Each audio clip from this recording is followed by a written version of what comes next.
Is Mo Salah in the closet? Or is this the most revealing thing the internet has ever accidentally said about itself?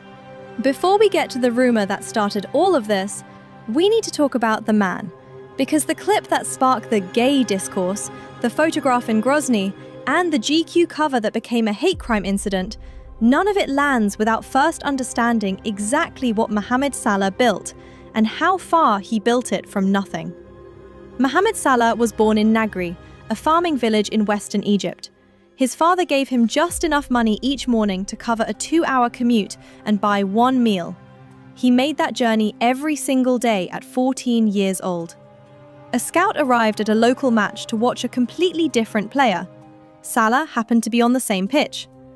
The scout stopped watching who he came for. Basel, Chelsea, Fiorentina, Roma, a slow climb through European football that most people weren't watching. Until Liverpool paid £36.5 million in 2017, and Salah scored 32 Premier League goals in his first season, breaking a record that had stood since the league began. He overtook both Messi and Kane in Europe's top scorer charts simultaneously. Jurgen Klopp had wanted to sign Julian Brandt. His sporting director overruled him. Klopp has not mentioned Brandt since. Salah ultimately became a Champions League winner, 2-time Premier League champion, 4 Golden Boots, the all-time leading foreign goalscorer in Premier League history. Egypt put his story in school textbooks. Time magazine named him one of the 100 most influential people on the planet in 2019.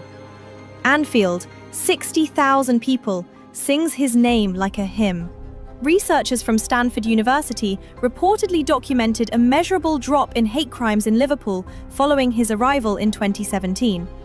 A man who reduced hate crimes just by showing up. This is the man the internet decided to build a rumor around.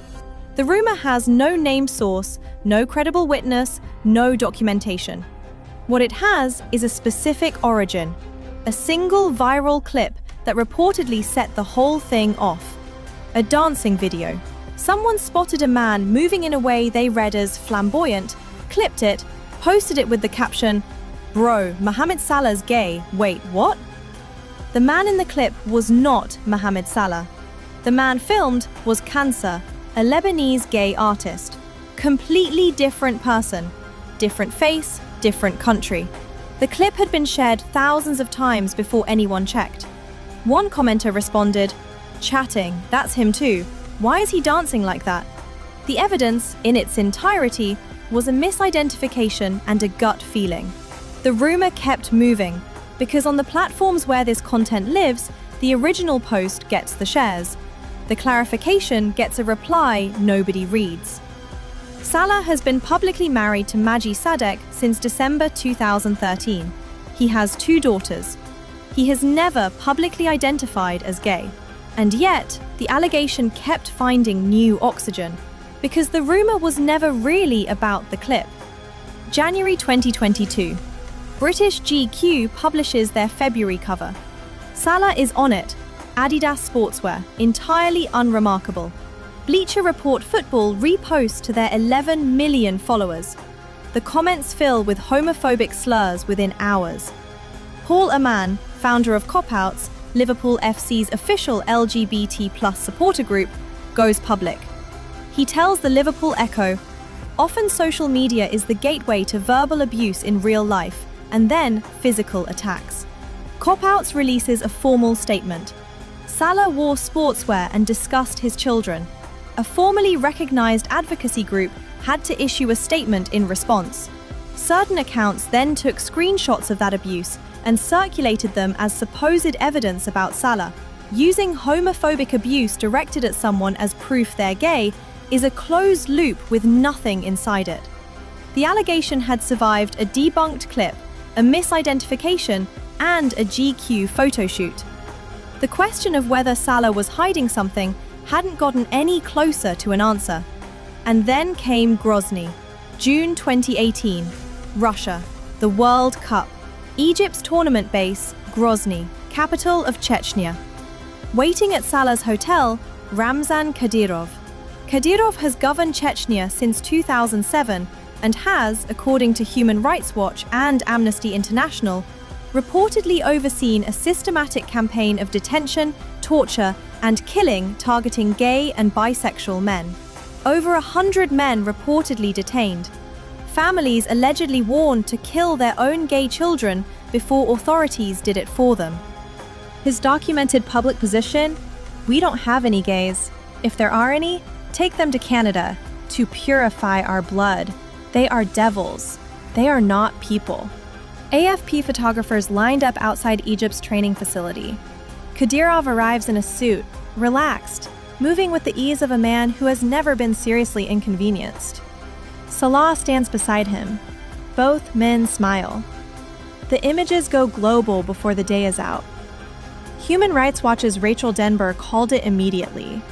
This is Kadyrov trying to capitalize on Chechnya being a team base to boost his own profile. A propaganda exercise, 100% predictable.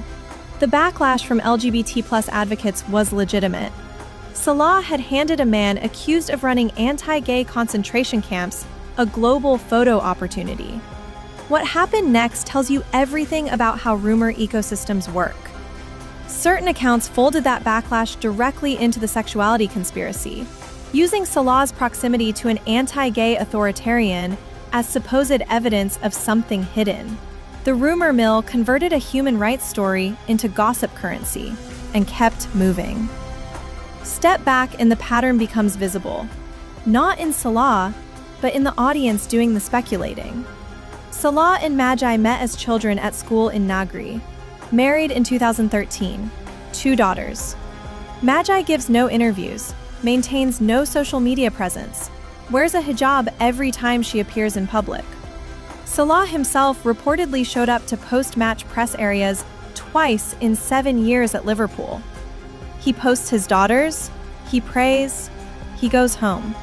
That kind of sustained, deliberate privacy gets read by certain audiences as concealment. And Salah is a visibly Muslim Arab man at the summit of a historically white European sport. His faith front and center, his private life locked shut. That combination produces a particular friction in audiences who have decided they deserve access. The rumor isn't really a theory about his sexuality. It's a demand, dressed up as speculation. Is there credible evidence Mohamed Salah is gay? No named source has alleged it. No credible journalist has reported it. His marriage is documented. His children are public. The question has never produced an answer, because it was never really about finding one. It was about the asking. The belief that a man who scores in front of 60,000 people owes those 60,000 people an account of his private life. Salah has never agreed to those terms. He keeps scoring. The internet keeps asking. From a farming village in Egypt to the top of world football, Mohamed Salah gave the world a village boy who became a king. And the internet spent years trying to find something wrong with that story. There was nothing to find. There never was. Breaking news! Mohamed Salah has been dragged into a major controversy before the 2026 World Cup has even started. And some fans are not happy with him at all. But why? What did Salah do wrong? And is it because he is leaving Liverpool? Let me explain. It all started last year. FIFA released the 2026 World Cup schedule. Egypt were placed in a group where they will face Iran on June 26, 2026 at Lumen Field in Seattle. At first, this looked like a normal group stage match, but soon, the game became controversial for a completely different reason. Yes, Seattle organizers linked the Egypt versus Iran match to Pride celebrations. The game falls during Seattle's Pride weekend, so LGBTQ plus inclusion events were planned around it, and that immediately created tension, because homosexuality is banned in both Egypt and Iran. so both countries strongly objected. Egypt reportedly sent a letter to FIFA rejecting pride-related activities around the match. Iran also objected, with their Football Federation president calling the move irrational. For both countries, the message was clear. They wanted the match to stay focused only on football, no pride theme, no political messaging, no cultural controversy. But this is where Salah comes in. He is Egypt's captain, their biggest global superstar, and one of the most famous Muslim athletes in the world. So when a controversy like this surrounds Egypt, people naturally look towards him.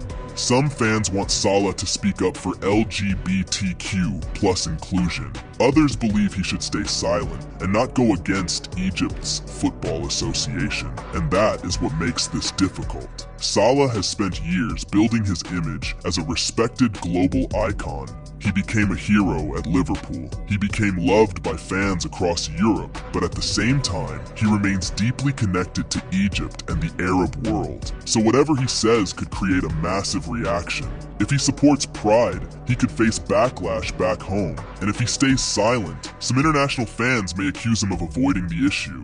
That is why this match has become bigger than just Egypt versus Iran. It is now about what football expects from its biggest stars. Should players only focus on the game? Or do global icons like Salah have a responsibility to speak when human rights become part of the story? For Salah, this could be his final World Cup.